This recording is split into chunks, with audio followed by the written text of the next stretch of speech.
ओम नमो भगवते वासुदेवाय नमः। नमस्कार बंधुगण आपण मानक आम यूट्यूब चैनल को स्वागत। बंधुगण आज भिडियो रे आमे जानिबा 5 तारिख दिनटी आपणकर किपरि साब्यस्त हेबो कि ए दिन आपणक पई किपरि साब्यस्त हेबो। ता सहित जदि कहिबा केउ केउ क्षेत्र रे आपणको फायदा मिलिबो, केउ सब जिनिस रे आपणको सावधानियता अवलंबन करबा को पड़िबो, आपणकर लव लाइफ किपरि रहिबो, कैरियर किपरि रहिबो, बिजनेस आउ व्यापार किपरि रहिबो, ता सहित स्वास्थ्यर महत्वपूर्ण इनफॉरमेशन मध्ये आमे आपण मानकु कहिबु। आउ वीडियो शेष रे आमे आपण मानकु गोटे उपाय विषय मध्ये कहिबु जहा द्वारा आपण आजिर दिन को आहुरी अधिक शुभ और मंगलदायक साब्यस्त करि परिबे। आगो को वीडियो आरंभ करबा पूर्व आमर आपण मानकु रिक्वेस्ट, जदि आपण आम चैनल रे नुआ करि आछंती तो चैनल को सब्सक्राइब करंतु, सांगरे नोटिफिकेशन बेल को मध्ये ऑन करंतु, जहा द्वारा समय समय रे सह नुआ नुआ वीडियो रो नोटिफिकेशन आपनको मिलिबो। आसंतु जानिबा किपरि रहिबो आपणक पई विशेष भाबरे जदि कहिबा आजिर दिन तो सबुठारु प्रथमे आमे जानिबा कि कोन आजि आपणक पई पॉजिटिव रहिबा पई जाउछि। जदि आमे विशेष भाबरे कहिबु आजि धन अचल संपत्ति इत्यादि को नेकी स्थिति आपणकर काफी अनुकूल भरा रहिबा पई जाउछि। जदि आपण चाकरी करूछंती तो चाकरी रे आपणको उन्नतिर भल अवसर मध्ये ए दिन रे प्राप्त हेबो। या सहित जदि आमे विशेष भाबरे कहबू ए समय रे आपणको निवेशर नजरिया आपणे मध्ये पारिबे एवं निवेश रे आर्थिक स्थिति को आपण आहुरी अधिक मजबूत बनै पारे सफल नजर मध्ये आसीबे। ता सहित जदि कहिबा निजर माता पितांको सह संबंध को आपण आहुरी अधिक सुधारिबा पई ट्राई करंतु। एहा द्वारा ना केवल आपणको भाग्यर साथ मिलिबो एवं आपणकर जीवन रे बहुत अधिक लाभ मध्ये प्राप्त हेबो। कैरियर बहुत ऊपर को जीवार संभावना मध्ये आपणक पई बनु अछि। जदि आपण चाकरी परिवर्तन करबा को चाहुचंती तो सेथिरे मध्ये आपणको अवश्य ही सफलता प्राप्त हेबो। फ्रेंड्स एहा सहित ए दिन रे आपणको आपणक मित्रंकर सहयोग प्राप्त हेबो, जहा आपणको सकारात्मक भावनार सह आगो को बढ़ेबा पई काफी प्रोत्साहित करिबो। आपणको आपणकर कार्य क्षेत्र रे केते सारा कार्य पई अधिक अनुकूलता मध्ये विशेष भाबरे अनुभव हेबो। ए दिन आर्थिक दृष्टिकोण रु आपणक पई बहुत ही भल टाइम रहबो, कारण एहा द्वारा आपण कोनोसी नुआ वाहन मध्ये किनि पारंती। ता सहित जदि कहबा ए दिन रे आपण कोनोसी पार्टी रे शामिल होई पारंती अथवा परिवार किंबा मित्रंक सह कुआडे डिनर बा लंच रे जिबार आपणकर प्लानिंग मध्ये बनी पारे। कला क्षेत्र रे जड़ित व्यक्ति विशेषक पई समय बहुत ही भल रहिबो। ता सहित जेउ माने आध्यात्मिक क्षेत्र रे रहिचंती सेमानंको मध्ये बहुत भल परिणाम प्राप्त हेबो, जहा द्वारा आपणकर मन बहुत ही प्रसन्न रहइबो। एहा सहित जदि कहिबा ए समय रे आपण आपणकर कार्य रे शुभ फल प्राप्त करिवे एवं आपणकर वरिष्ठ अधिकारी द्वारा आपणकर कार्य को खुशी प्राप्ति हेबो।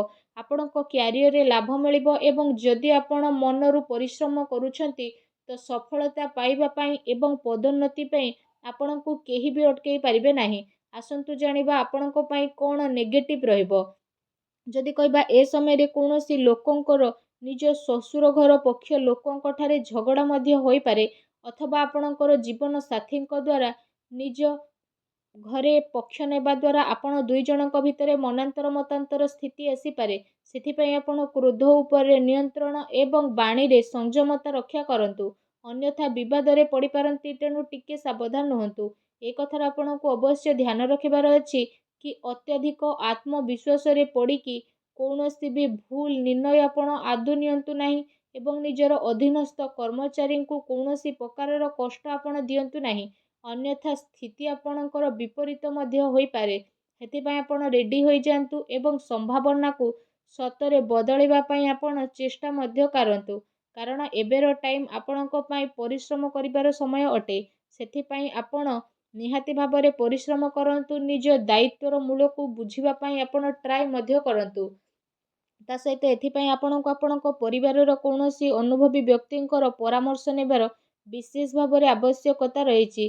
केते सारा कथा को नै आपण चिंतित मध्य होई पारंती, जहा द्वारा शारीरिक तथा मानसिक रूप रे आपण अस्वस्थ मध्य अनुभव करिवे। परिवार सदस्यंक सहित आपणकर मनांतर मतांतर मध्य होई पारे।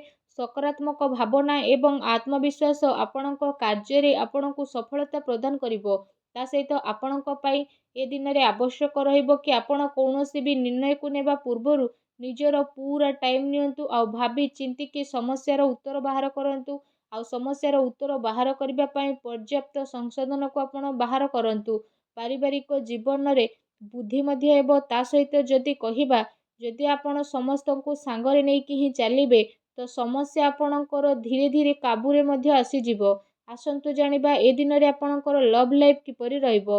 ଆପଣଙ୍କର ପ୍ରେମ ଜୀବନରେ ଗଭୀରତା ଦେଖାଦେବ। ତା ସହିତ ଆପଣଙ୍କୁ ଜରୁରତ ରହିଛି କି ବାସ୍ ଆପଣ ନିଜର ଆଖି କାନକୁ ଖୋଲିକି ହିଁ ରଖନ୍ତୁ।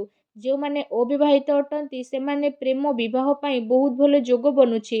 ପ୍ରିୟତମଙ୍କ ଦ୍ୱାରା ଆପଣ ଆପଣଙ୍କର ଦିଲ୍ର କଥା ମଧ୍ୟ ବିଶେଷ ଭାବରେ କହିପାରିବେ।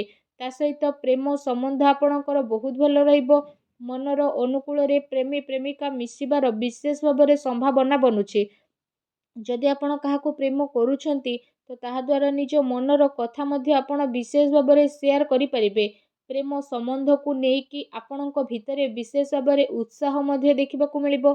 ତା ସହିତ ଜଣେ ଆଉ ଜଣଙ୍କ ପ୍ରତି ସହାନୁଭୂତି ମଧ୍ୟ ଦେଖିବାକୁ ମିଳିବ ତଥା କାମ କାର୍ଯ୍ୟକୁ ନେଇକି ବି ନିଜର କଥାକୁ ଆପଣ ସେୟାର ମଧ୍ୟ କରିପାରନ୍ତି। ଫ୍ରେଣ୍ଡସ୍, ଆପଣ ଆପଣଙ୍କ ପ୍ରେମ ଜୀବନରେ ଆଗକୁ ବଢ଼ିବେ ଏବଂ ଆପଣଙ୍କର ପ୍ରେମ ଜୀବନରେ ଶାନ୍ତି, ସଦ୍ଭାବ, ରୋମାନ୍ସ ଆଦିର ବିଶେଷ ଭାବରେ ସମାବେଶ ହେବ। ତା ସହିତ ଏ ଦିନ ପ୍ରେମ ଜୀବନ ପାଇଁ ଯଦି କହିବା ବହୁତ ହି ଉତ୍ତମ ଭରା ଦିନ ରହିବାକୁ ଯାଉଛି। ଆସନ୍ତୁ ଜାଣିବା ଯେ ଆପଣଙ୍କର ବ୍ୟବସାୟିକ କ୍ୟାରିୟର କିପରି ରହିବ। ଯଦି କହିବା କାର୍ଯ୍ୟ କ୍ଷେତ୍ରରେ ବାତାବରଣ ଆପଣଙ୍କର ଅନୁକୂଳ ରହିବ। ତା ସହିତ ସହକର୍ମୀଙ୍କର ଆପଣଙ୍କୁ ବିଶେଷ ଭାବରେ ଭରପୁର ସହଯୋଗ ମଧ୍ୟ ମିଳିବ, ଯାହାଦ୍ୱାରା ସବୁ କାର୍ଯ୍ୟ ବହୁତ ହି ଆସାନୀରେ ପୂରଣ ହେବ। ତା ସହିତ ଆପଣଙ୍କୁ ଆପଣଙ୍କର କ୍ୟାରିୟର ଆଉ ବିଜନେସରେ ବହୁତ ଭଲ ଧରଣର ସଫଳତା ମିଳିବ। ଆପଣ ଆପଣଙ୍କର ସଫଳତାର ପତାକା ଉତ୍ତୋଳନ କରିବେ। ତା ସହିତ ଆର୍ଥିକ ରୂପରେ ଯଦି କହିବା ଉନ୍ନତିର ଭଲ ଅବସର ମଧ୍ୟ ଆଜି ଆପଣଙ୍କୁ ପ୍ରାପ୍ତ ହେବ ଏବଂ ତାର ଫଳସ୍ୱରୂପ ଆପଣ ଭଲ ଧନ ଲାଭ ମଧ୍ୟ ପ୍ରାପ୍ତ କରିବାରେ ସଫଳ ନଜର ଆସିବେ। ତା ସହିତ ବାହାର କମ୍ପାନୀ ଦ୍ୱାରା ଆପଣଙ୍କୁ ବିଶେଷ ଭାବରେ ଧନ ଲାଭ ପ୍ରାପ୍ତିର ସମ୍ଭାବନା ମଧ୍ୟ ବନୁଛି। ତା ସହିତ ବିଦ୍ୟାର୍ଥୀଙ୍କ ପାଇଁ ମଧ୍ୟ ଏ ଦିନ ମିଲାଜୁଲା ରହିବ। କୋର୍ଟ କଚେରୀରେ ଜଡ଼ିତ ବ୍ୟକ୍ତିମାନେ ଏ ଦିନରେ କୌଣସି ନୂଆ ଯୋଜନା ବନେଇବେ ଯେଉଁଥିରେ ଆପଣଙ୍କୁ ଅବଶ୍ୟ ହିଁ ସଫଳତା ପ୍ରାପ୍ତ ହେବ। ଚାକିରି କରୁଥିବା ବ୍ୟକ୍ତିଙ୍କ ପାଇଁ ଏ ଦିନ ବହୁତ ହି ମିଲାଜୁଲା ରହିବା ପାଇଁ ଯାଉଛି। ଫ୍ରେଣ୍ଡସ୍, ଆସନ୍ତୁ ଜାଣିବା ଆଜି ଆପଣଙ୍କର ସ୍ୱାସ୍ଥ୍ୟ କିପରି ରହିବ। ଯଦି କହିବା ଆଜି ଆପଣଙ୍କର ସ୍ୱାସ୍ଥ୍ୟରେ କିଛି ଟାଇମ୍ ପର୍ଯ୍ୟନ୍ତ ସୁଧାର ଆସିବ। ଯଦି ଆପଣ କୌଣସି ବେମାରୀରେ ପଡ଼ିଛନ୍ତି ତ ଏ ସମୟରେ ଆପଣଙ୍କୁ ସେ ବେମାରୀରୁ ବାହାରିବାର ଟାଇମ୍ ମଧ୍ୟ ମିଳିବ। ସେ ବେମାରୀରେ ଆପଣଙ୍କର ସୁଧାରତା ମଧ୍ୟ ଆସିପାରେ, ଯାହାଦ୍ୱାରା ଆପଣଙ୍କର ସବୁ ପ୍ରୋବ୍ଲେମ୍ କିଛି ଟାଇମ୍ ପାଇଁ ସୁଧୁରି ମଧ୍ୟ ଯିବ। ଏହା ସହିତ ଯଦି କହିବା ନିଜ ସ୍ୱାସ୍ଥ୍ୟକୁ ଆହୁରି ଅଧିକ ଭଲ ରଖିବା ପାଇଁ ଆପଣ ପ୍ରତ୍ୟେକ ଦିନ ଯୋଗ କରନ୍ତୁ, ବ୍ୟାୟାମ କରନ୍ତୁ ଏବଂ ସୁସ୍ଥ ରୁହନ୍ତୁ। ଯଦି କହିବା ଆଜି ଆପଣଙ୍କ ପାଇଁ କ'ଣ ବିଶେଷ ଉପାୟ ରହିଛି ତ ଆଜି ଆପଣ ବିଶେଷ ଭାବରେ ମା ଲକ୍ଷ୍ମୀଙ୍କର ପୂଜା ଆରାଧନା କରନ୍ତୁ। ତା ସହିତ ଆପଣ ନିଜ ମାଙ୍କର ସେବା କରନ୍ତୁ। ଛୋଟ ପିଲାଙ୍କୁ କିଛି ନା କିଛି ଖାଇବାକୁ ଦିଅନ୍ତୁ। ଦେଖିବେ ଆଜିର ଦିନ ଆପଣଙ୍କ ପାଇଁ ବହୁତ ହି ଶୁଭ ଆଉ ମଙ୍ଗଳଦାୟକ ରହିବ। ଆଜିର ଭିଡ଼ିଓଟି କେମିତି ଲାଗିଲା ଆମକୁ କମେଣ୍ଟ କରିକି ଜଣାନ୍ତୁ। ଚ୍ୟାନେଲରେ ନୂଆ ଆସିଥିଲେ ଚ୍ୟାନେଲକୁ ଏବେ ସବସ୍କ୍ରାଇବ୍ ମଧ୍ୟ କରନ୍ତୁ। ଧନ୍ୟବାଦ।